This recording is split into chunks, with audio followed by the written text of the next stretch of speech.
Você quer aprender o que é ou como identificar uma oração sem sujeito? Então, vem comigo nesta aula que eu irei te ensinar o passo a passo completo. Acompanhe!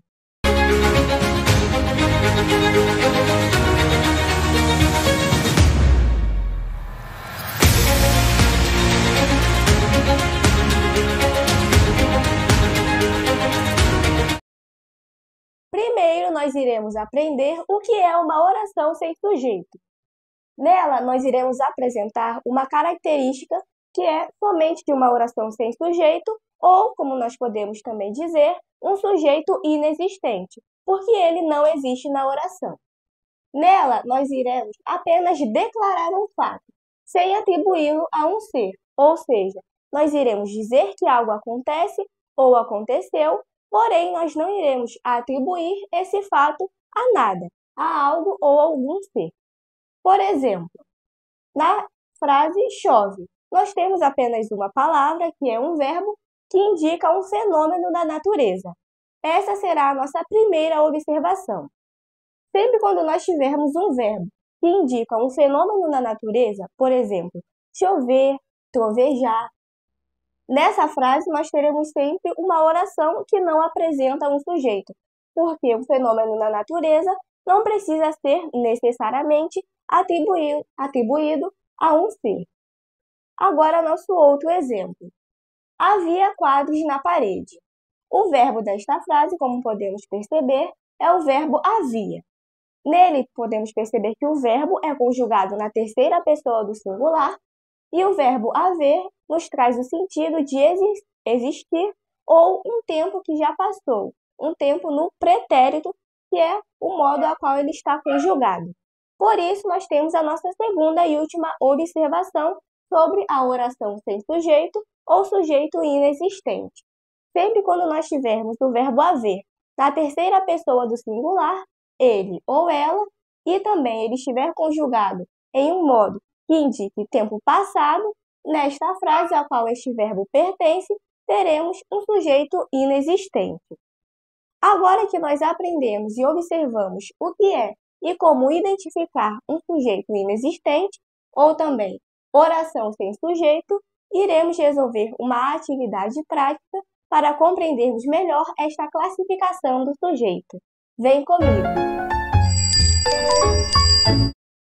Identifique a oração sem sujeito. Primeira frase. A chuva tornou a cair no rio.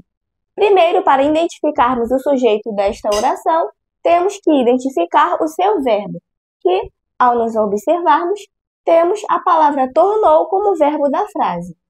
E, por fim, perguntamos a ele quem ou o que tornou a cair no rio. E obtemos a resposta, que será o nosso sujeito da frase, a chuva. Portanto, na nossa primeira opção, temos um sujeito simples, pois ele possui apenas um núcleo, a palavra chuva. E agora a nossa segunda frase.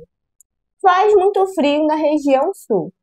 Nós identificamos o nosso verbo da frase, a palavra faz, e nós observamos que ele está conjugado na terceira pessoa do singular, porém, este verbo ele não está se referindo a alguém, ou seja, não possui um sujeito referente a ele, que se refere a ele nesta frase. Por isso, se nós observarmos, o fato de fazer muito frio na região sul não precisa ser necessariamente atribuído a um sujeito, a um ser ou a um objeto, a alguma coisa. Por isso, dizemos que esta frase é uma oração sem sujeito, ou também que o sujeito desta frase é um sujeito inexistente, pois ele não existe. E por fim, a nossa terceira frase. A temperatura continua estável em São Paulo.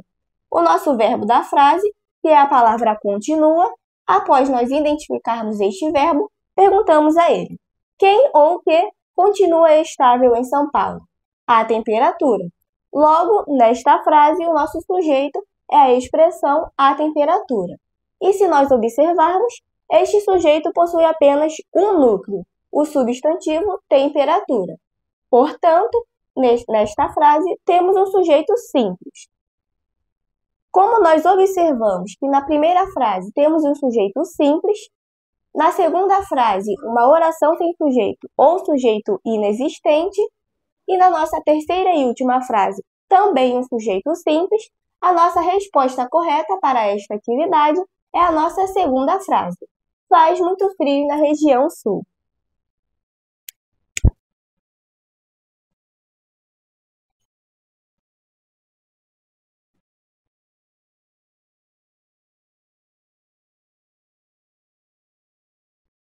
E esse foi o nosso vídeo, a nossa aula 5 sobre oração sem sujeito ou também sujeito inexistente.